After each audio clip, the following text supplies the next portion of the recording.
ज्ञान जानते तो सब हैं, लेकिन मानते कितना है, ये बात सबसे ऊंची है। आज सबके मोबाइल में ज्ञान भरा है, सब जानते हैं, लेकिन किसी के दिल में ज्ञान कितना भरा है, इस बात को समझना है। इसीलिए सदगुरु कबीर साहब कहते हैं, कहनता तो बहुत मिले, गहनता मिला न कोय, सो कहनता बह जान दे जो न गहनता होए।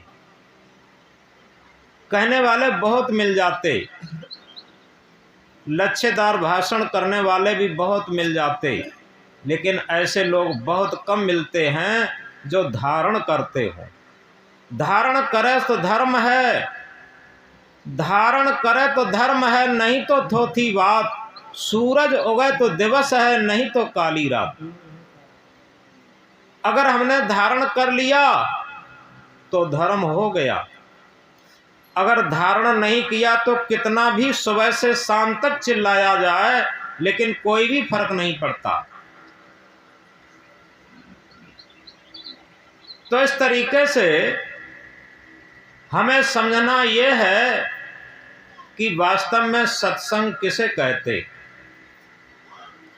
क्योंकि सत्संग थोड़ी देर के लिए सत्चर्चा हुई, कुछ भजन हुए, कुछ प्रवचन हुए, बात खत्म हुई, लेकिन उसमें से हमने धारण कितना किया।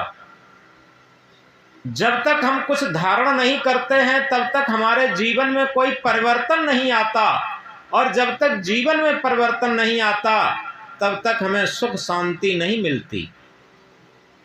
पहले जब लोग ज्ञान कम जानते थे, मोबाइल कंप्यूटर विज्ञान कम था, तब लोग आत्मज्ञानी अधिक थे। आज जिह्वा के ज्ञानी, पोथी के ज्ञानी अधिक हैं। सदगुरु कबीर साहब इंकलाब करके कहते हैं, पोथी पढ़ पढ़ जग मुआ, पंडित भया न कोय, ढाई आखर प्रेम का पढ़े सो पंडित होय। आज प्रेम कहाँ है लोगों में, बताओ। घर घर में प्रेम नहीं है, पति पत्नी में प्रेम नहीं है। अगर सबसे ज्यादा झगड़ा है तो आज पति पत्नी का है, भाई भाई का है। ये क्यों है? क्योंकि ज्ञानी सब बहुत ज्यादा हो गए। सबसे बड़ी बात यह है कि ज्ञान का अधिक मात्रा में चला जाना, उसके पीछे अज्ञान आ जाता अपने आप। अंग्रेजी में एक शब्द है क्लेवरनेस, चालाकी। ये सूत्र होता है, जितना ही लोग स्वार्थी होते जाते हैं उतने ही क्लेवरनेस होते जाते, यानी चालाक होते जाते। चालाकी क्या होती है? हम गलती भी करते रहें और माने भी नहीं, उसे छिपाने की बहुत कोशिश करते रहें, ये चालाकी होती है। और इसी चालाकी ने आज घर घर में इतनी फूट डाल दी है, इतनी वैमनस्यता पैदा कर दी है, इतनी अशांति पैदा कर दी है। आज किसी के लिए रोटी की कमी नहीं, कपड़े की कमी नहीं, धन पैसा की कमी नहीं, मकान महल की कमी नहीं, लेकिन सब लोग टेंशन में जीते हैं। रात में नींद नहीं सही तरीके से आती है, किसी किसी की तो नींद की गोली खानी पड़ती। पहले टेंशन कोई जानता ही नहीं था, अब सब टेंशन जान गए। ऐसा कोई नहीं है। पहले कहीं बहुत बहुत बड़े शहरों में बड़े बड़े पूंजीपति लोग या बहुत बड़े मंत्री जिन्हें बहुत व्यस्तता रहती थी, उन्हें कहीं कहीं टेंशन होता था। गांव देहात में कोई टेंशन का नाम ही नहीं जानता था, लेकिन आज गांव देहात में भी लोग टेंशन जानते हैं।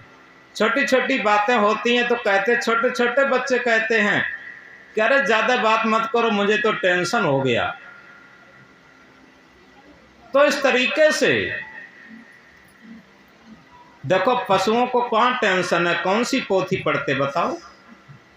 आराम से भैंस है, गाय है, बैल है, खा करके आराम से रौंचियाते रहते, पगुराते रहते, बड़ी शांति में उन्हें नींद आती। कहाँ उन्हें टेंशन है? पशु पक्षियों को देखो, कहाँ टेंशन है? आराम से कोयल है, पपिया है, मोर हैं, अपनी उसी स्थिति में है जैसे पहली स्थिति में है। आज किसी को कोई टेंशन नहीं। लेकिन मनुष्य जितना क्लेवरनेस यानी चालाक होता चला जाता, अपने स्वार्थ पूर्ति के लिए ही जीने लगा, तभी से उसे टेंशन होने लगा। एक नियम होता है, जो जितना ही स्वार्थी अधिक होता है वो उतना ही अशांत होता है, और जितना अशांत होता है उतना ही दुखी होता है। तो दुख का कारण उसका स्वार्थी होना हो गया। कोई भी हो, जो जितना भी मन का स्वार्थी होगा उतना ही वो दुखी होगा अपने आप। आज तक विश्व के पटल पर कोई भी इतना बड़ा सम्राट नहीं हुआ जिसके सारे मन की पूर्ति हुई हो, और आज तक कोई भी गरीब से गरीब, मजदूर से मजदूर, छोटा से छोटा व्यक्ति ऐसा नहीं हुआ जो उसकी मुख्य आवश्यकताएं पूर्ति न हुई हो। ऐसा कुछ नहीं। लेकिन हम लोग व्यर्थ में अधिक चिंतन करके अधिक टेंशन में चले जाते। जितना अधिक चिंतन होगा और उतना ही अधिक टेंशन होगा अपने आप। तो इस प्रकार अभी हम समझ रहे थे, कई लोग गाने के लिए भी उत्सुक थे, कहने के लिए भी उत्सुक थे, लेकिन क्या किया जाए, समय ऐसा तो नहीं है कि रबर की तरह बढ़ाया जाए। समय तो उतना ही है, और हमें ये समझना है कि भले ही हम बहुत कुछ कहना न जानते हों, ज्ञान की बातें न जानते हों, लेकिन ज्ञान की एक बात पर रहना सीख लें, ये जीवन की बहुत ऊंची चीज़ है। एक ही बात हमारे जीवन का कल्याण कर सकती है, एक ही बात हमारे जीवन का सुधार कर सकती है। तो इस तरीके से हम इस बात की गहराई पर समझें। एक छोटी सी बात को समझ करके चलेंगे।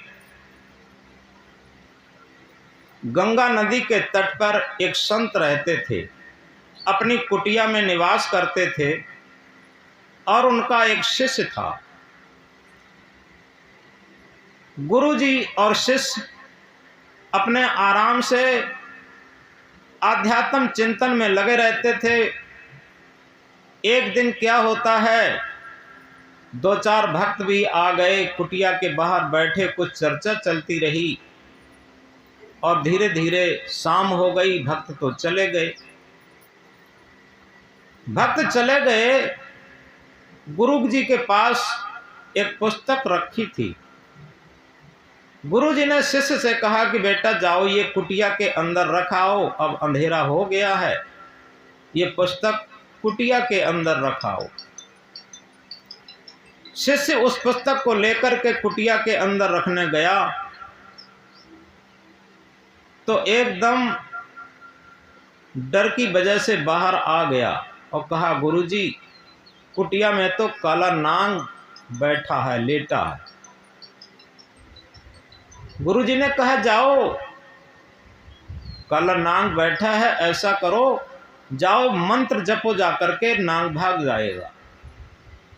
शिष्य जाता है, कुटिया के गेट के किनारे खड़ा होकर मंत्र जाप करता है, लेकिन वो सांप नहीं गया। गुरुजी ने कहा कि वो शिष्य ने कहा, गुरुदेव, हमने मंत्र का जाप बहुत किया, लेकिन वो सांप गया ही नहीं।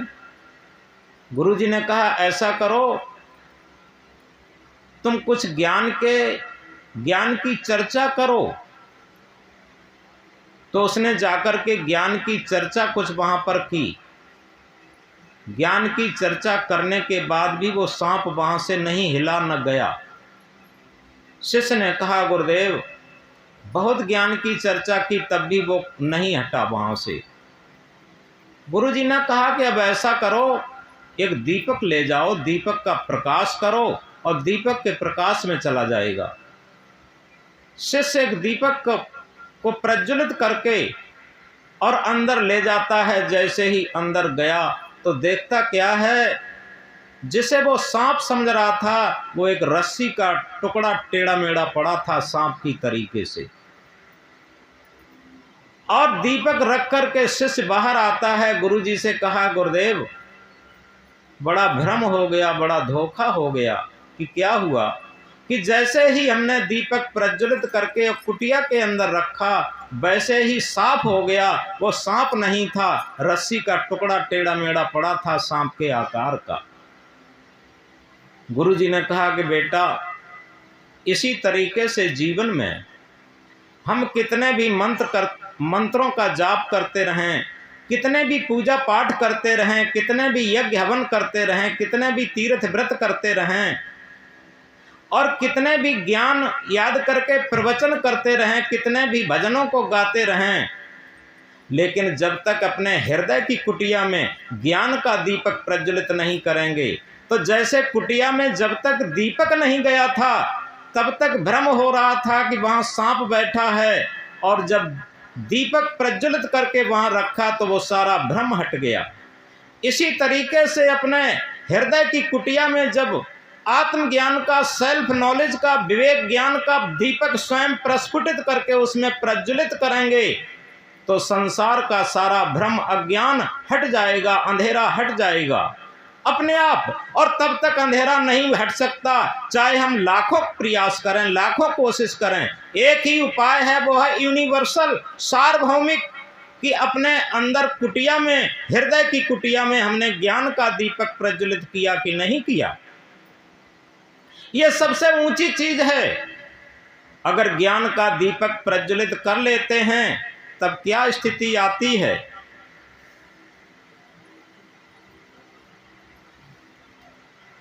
एक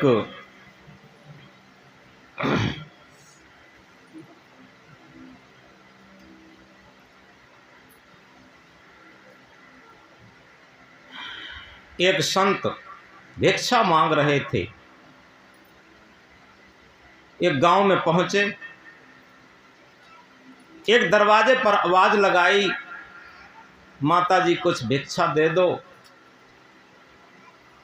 अंदर से आवाज आई, महाराज जी, गुरु जी, आप थोड़ी देर प्रतीक्षा करें, थोड़ी देर रुक जाइए, अभी हम एक देवी की सेवा कर रहे हैं, अभी हम एक देवी की पूजा कर रहे हैं और अभी हमारी सेवा पूजा खत्म हो रही है, जब सेवा कर लेंगी तब आपको हम भिक्षा देने जरूर आएंगी। वो संत दरवाजे पर बैठ गए, थोड़ी देर प्रतीक्षा करने लगे। थोड़ी देर में वो घर मालकिन महिला आती है और थाली में कुछ भोजन है, सब्जी है, और लाकर के संत के कमंडल में डालती है। और संत ने पूछा कि हे बेटी, क्योंकि संत वृद्ध थे, उससे पूछा, हे बेटी, अभी जो तुम इतनी देर पूजा कर रही थी, सेवा कर रही थी, वो किस देवी की पूजा कर रही थी। उस महिला ने क्या कहा, संत जी, गुरुदेव जी, हम उस देवी की पूजा कर रही थी जिस देवी से मेरे सुहाग का जन्म हुआ। अब आप समझ सकते हैं सभी लोग कि इन माताओं बहनों के सुहाग का जन्म किससे होता है, अपनी सास से। सास देवी की सेवा कर रही थी वो। कौन सास देवी की आज सेवा करता है बताओ। ज्ञान तो सबके पास बहुत है, लेकिन वो महिला क्या कहती है कि हम उस देवी की पूजा कर रही थी जिस देवी से हमारा सुहाग का जन्म हुआ, जिस देवी की कोख से हमारे सुहाग का जन्म हुआ। बताओ, आज हम बाहर के देवी देवताओं को तो बहुत पूज लेते हैं, लेकिन घर के माता पिता देवी देवता को, बड़े बूढ़े देवी देवता को हम कहाँ पूज पाते हैं, कहाँ समझ पाते हैं। लेकिन वो क्यों नहीं होता? वो इसीलिए नहीं होता है कि हम आज बहुत ज्ञान की बातें जान गए, बहुत ज्ञान की बातें समझ गए। बाहर से तो बहुत जानते हैं, लेकिन अंदर धारण करने की शक्ति नहीं रही गई, क्योंकि धारण करने में हमारे जीवन में परिवर्तन आता, और वो परिवर्तन हमारा मन सहन नहीं कर पाता, क्योंकि मन सहन तब करेगा कि वास्तव में जब हमें अपनी ही आत्मा प्रिय होगी, ये बहुत सिद्धांत और सूत्र की बात है, और ये बहुत गहरे सारे शास्त्रों के शास्त्र की बात है, सारी पूजाओं की पूजा की बात है। क्या? जब हम अपनी ही आत्मा से पूजा, जब हम अपनी ही आत्मा से प्रेम करते हैं तो निश्चित है हम किससे प्रेम करते? हम अपनी आत्मा से प्रेम नहीं करते, हम अपने जीवन से प्रेम नहीं करते। हम प्रेम किससे करते हैं? अपनी मन की जहाँ पर आसक्ति है, मन की जहाँ पर ममता है, मन का जहाँ मोह है और मन की जहाँ मान्यता है, वहाँ पर हम प्रेम करते। ये प्रेम नहीं है, ये आसक्ति है, ममता है, मोह है। जब प्रेम होगा वो आत्मा के तल पर होता है, और मोह आसक्ति होती है वो मन के तल पर होता है। ये सूत्र की बात है। हम आत्मा के तल पर जब व्यवहार करना नहीं जानते तो हम प्रेम करना क्या जाने। जब हमारा मन के तल पर ही सारा व्यवहार होता, मन के तल का व्यवहार कैसा होता थोड़ा समझ के चलेंगे। एक जगह एक व्यक्ति था, और वह व्यक्ति उसका अपने साले के साथ कुछ बिजनेस व्यापार चल रहा था। थोड़ा गहराई से समझें। कुछ दिनों के बाद व्यापार में कुछ घाटा मुनाफा ऊंच नीच होने के बाद आपस में दोनों में विवाद हो जाता, साले और बहनोई में। जब विवाद हो जाता है, यहाँ पर स्थिति आ गई कि सारा जो कुछ धंधा बिजनेस था सो बंटवारे की बात आ गई। वो व्यक्ति घर में बैठ करके और अपने रजिस्टर में हिसाब लगा रहा था कि हमारा कितना बनता है और हमारे साले का कितना बनता है। ये सब हिसाब किताब कर रहा था। उसका छोटा बच्चा उसी के पास खेल रहा था। तब तक बाहर फाटक पर खटखट की आवाज़ हुई। जब खटखट की आवाज़ हुई तो उस व्यक्ति ने कहा कि बेटा जाओ, देखो दरवाजे पर कोई है, और जाओ ये कह देना कि पापा जी घर पे नहीं है। जाओ ये कह देना कि पापा जी घर पे नहीं है। बच्चा जाता है, छोटा बच्चा था। बच्चा जाता है और जैसे ही फाटक खोला वो कहता है कि मामा जी मामा जी मामा जी। इसने उसके मामा जी आए हुए थे अपने बहनोई साहब से मिलने के लिए, और मामा जी कहता है। उसने कहा कि पापा जी घर पे हैं। बच्चा क्या कहता है?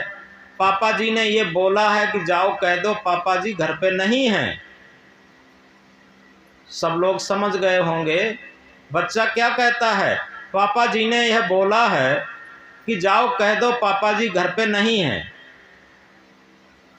साले साहब ने समझा कि बहनोई साहब घर में बैठे हैं और बच्चे से कहलवा दिया जाओ कह दो पापा जी घर पे नहीं हैं। इसका मतलब वो मिलना नहीं चाहते हैं, और उनके साले साहब वहीं से वापस चले गए, वो अंदर नहीं आए। और ये बात सब वो व्यक्ति सुन रहा था। जैसे ही लड़का लौट के अपने पापा के पास जाता है, पापा क्या करते हैं? उसका कान पकड़ के उसे चांटा लगाते हैं और कहते हैं बेवकूफ़, तूने ये क्यों कहा कि जाओ, पापा जी ने कहा जाओ कह दो कि पापा जी घर पे नहीं है। अब बच्चा रोता है, बड़े बड़े आंसू टपकाता है और क्या कहता है कि अब पापा जी हम झूठ बोले। बहुत तेजी से कहता है पापा जी क्या हम झूठ बोले, और रोता है बहुत तेज। अब उसके रोने से और उसकी सच्चाई से पापा के अहंकार की बर्फ पिघल गई और उस बच्चे को छाती से उठा के लगा लिया। और पापा ने क्या कहा कि बेटा तू झूठ नहीं बोल रहा था, लेकिन हम झूठ बुलवा रहे थे, और आज से मैं संकल्प लेता हूं कि अब मैं कभी भी झूठ नहीं बोलूंगा। अब समझो ये छोटे छोटे बच्चे हैं, और इनके सामने हम किस तरीके का व्यवहार करते हैं, छल का, कपट का, बेईमानी का, धूर्ताई का, स्वार्थ का, ये सारा ऐसा समझिए जैसे ये मोबाइल में सारी चीज़ें फीड कर रहे हैं। इसी तरीके से ये बच्चे बहुत बड़े कंप्यूटर होते हैं, आपके सारे स्वार्थी व्यवहार को उस कंप्यूटर में फीड करते रहते हैं। और फीड करने के बाद जब वो बड़े हो जाते हैं, शादी ब्याह हो जाता है, तब क्या होता है, एक्शन टू रिएक्शन, क्रिया की प्रतिक्रिया होती है। वही सारी प्रतिछाया उन संस्कारों की आ पड़ती है आपके ऊपर। तब क्या कहते हैं कि वो तो जब से शादी हुई तब से बात ही नहीं करता। क्या हुआ, बीज तो पहले बोए। कबीर कमाई आपनी निष्फल कभू न जाए, कबीर कमाई आपनी निष्फल कभू न जाए, बोया पेड़ बबूल का आम कहाँ ते खाए। हमने तो बबूल के बीज बो दिए और हम आशा करते हैं बड़े मीठे मीठे आम खाने को मिलेंगे। हम बच्चों के सामने स्वार्थी व्यवहार करते हैं, राग द्वेष का व्यवहार करते हैं, छल कपट का व्यवहार करते हैं, उन्हें चालाकी क्लेवरनेस सिखाते हैं, उनके सामने उस तरीके का व्यवहार करते हैं। वो कंप्यूटर होते हैं बच्चे, वो सारा का सारा सीखते रहते हैं, उनके अंतःकरण में सारा संग्रहित रहता है। और फिर वही जब बड़े हो जाते हैं वो प्रतिफल हमारे सामने होता। एक सत्य घटना, एक मास्टर साहब थे और गरीब परिवार के थे।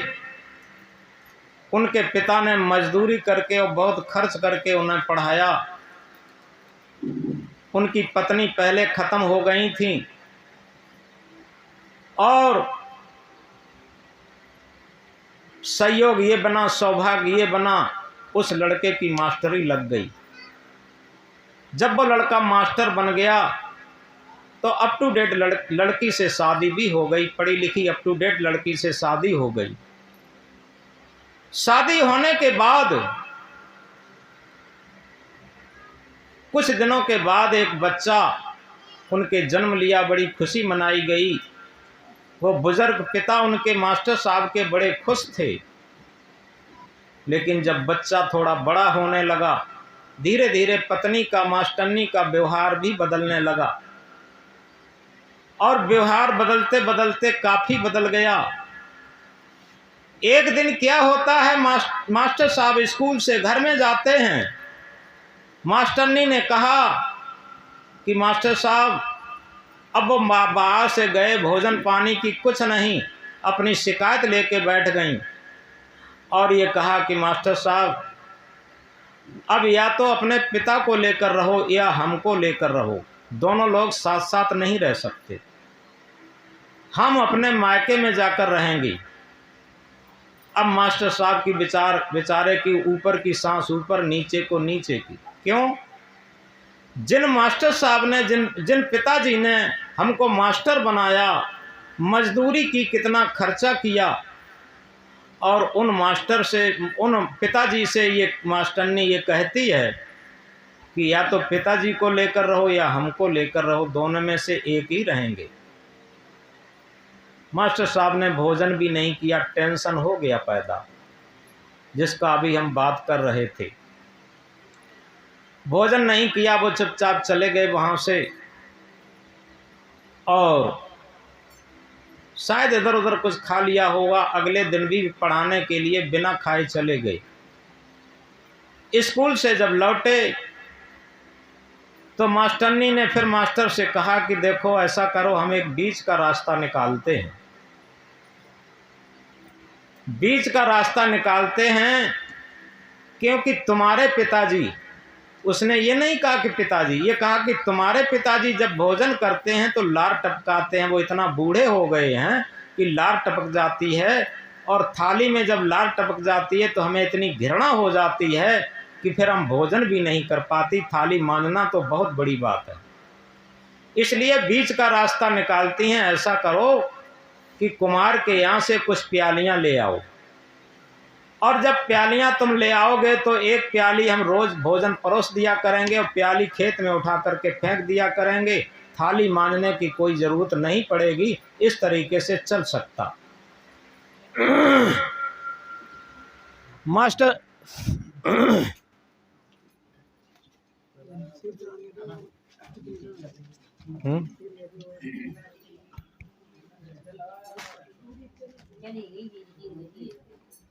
चलो बहुत चली गई।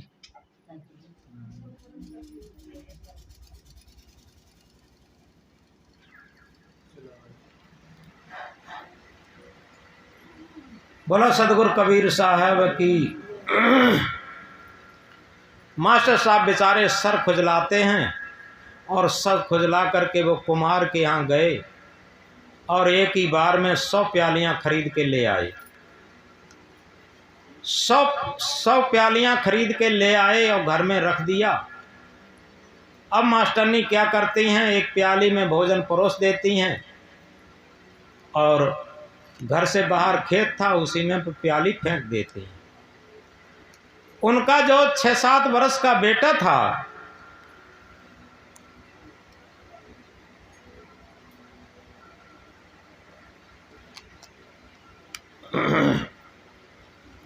छः सात वर्ष का बेटा था, वो एक एक करके प्याली रोज उठा के लाता और चौपाल में एक बोरे से ढक के रख देता।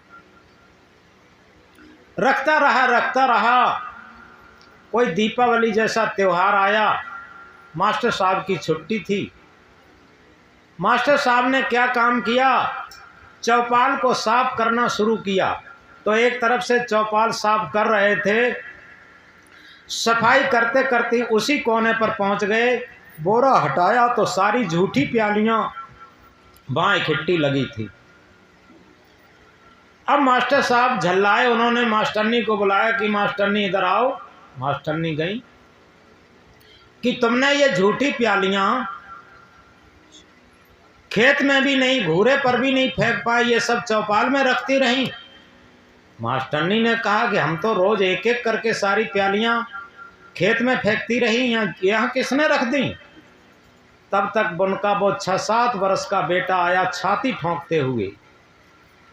ठोंकते आया कि पापा जी ये प्यालियां मैंने रखी हैं।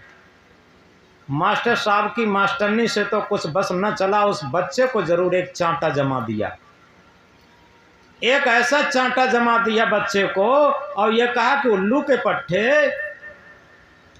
ये झूठी प्यालियां यहाँ क्यों रखी। अब बच्चा रोने लगा, बड़े बड़े आंसू बहाता है और रोते रोते क्या कहता है कि पापा जी ये प्यालियां झूठी इसलिए रखी हैं, आप तो मास्टर साहब बन गए, अब नौकरी तो बड़ी कठिन बात हो गई। बोलो सतगुरु कबीर साहब की। चलो हलचल कम करो, पानी दे देना। बोलो सतगुरु कबीर साहब की। अब नौकरी ऐसी हो गई है कि अब मिलती नहीं है। जब हम बड़े होंगे तो हमें नौकरी तो मिलेगी नहीं। आप तो मास्टर साहब थे, प्यालियां खरीद लाए, हम क्या करेंगे।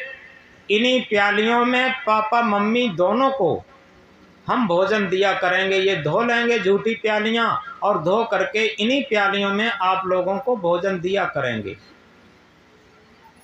मास्टर साहब ने मास्टरनी से कहा कि मास्टरनी, तुम्हारा बेटा ये क्या कहता है।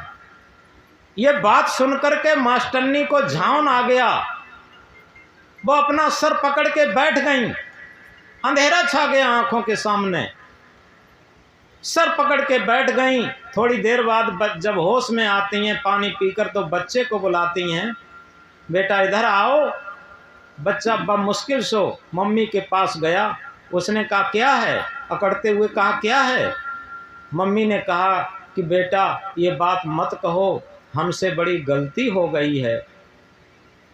उसने ये कहा कि जब तुम अपने पापा को प्यालियों में रोटी देती हो तो हम भी अपने पापा मम्मी को प्यालियों में रोटी देंगे। मम्मी ने कहा हमसे बड़ी भूल हो गई है, आज से अब ये भूल नहीं करेंगी और हम अब पापा को थाली में भोजन देंगे और उन्हें सही सेवा करेंगे। और उसी दिन से उस बूढ़े की फिर सही सेवा होने लगी। ये देखो, एक सत्संग की घटना घट गई। यहाँ कोई पोथी नहीं पढ़ी गई, कोई बहुत बड़ा ज्ञान की चर्चा नहीं हुई, लेकिन ये सत्संग की घटना हो गई। उस बच्चे ने सत्य की स्थिति को लाके रख दिया, उनमें परिवर्तन हो गया। तो इसी तरीके से सत्संग उसे नहीं कहते हैं जहां बहुत बड़ी ज्ञान की चर्चा की जाए, बहुत बड़ी कथा की जाए। कबीर साहब क्या कहते हैं? कबीर साहब कहते हैं, आदि साखी कबीर की जो निर्वारी जाए, क्या पंडित की पोथिया रात दिवस मिल गाए। अगर वास्तव में ज्ञान की एक बात को ग्रहण कर लिया जाए तो रात दिन मिलकर के जो तमाम पोथी को बांचा जाता है उससे कोई भी सुधार नहीं होता, और एक बात से इतना परिवर्तन हो जाता कि उसका जीवन ही बदल जाता। एक छोटी सी बात कह करके आगे बात बंद करेंगे, क्योंकि ये सब सत्संग की चर्चा है। एक जगह एक परिवार था, परिवार सज्जन और भक्त परिवार था, और जब भक्त और सज्जन परिवार था उसमें संस्कार भी अच्छे थे। और उस घर में बेटी की शादी होकर के दूसरे घर में गई। जब बेटी की शादी कर दी गई और इसके बाद चौथी चल के आई, तो सबसे पहले बेटी की माँ ने पूछा बेटी से, जैसा कि ये रस्म है, सब माँ अपनी बेटी से पूछती हैं उसके ससुराल की हाल। तो उस बेटी ने कहा कि माँ, ससुराल के हाल सब ठीक हैं, करीब करीब।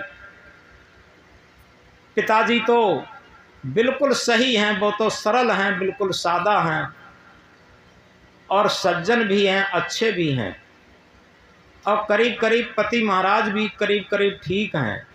लेकिन सासू माँ तो ऐसी हैं कि हमें अब लगता है कि उस घर में अब दोबारा हम कैसे जाएं। वैसे परिवार बहुत सज्जन है, लेकिन सासू माँ का कुछ कहा नहीं जाता। अगर उनकी याद आ जाती है तो हमारी भूख ही गायब हो जाती, नींद ही गायब।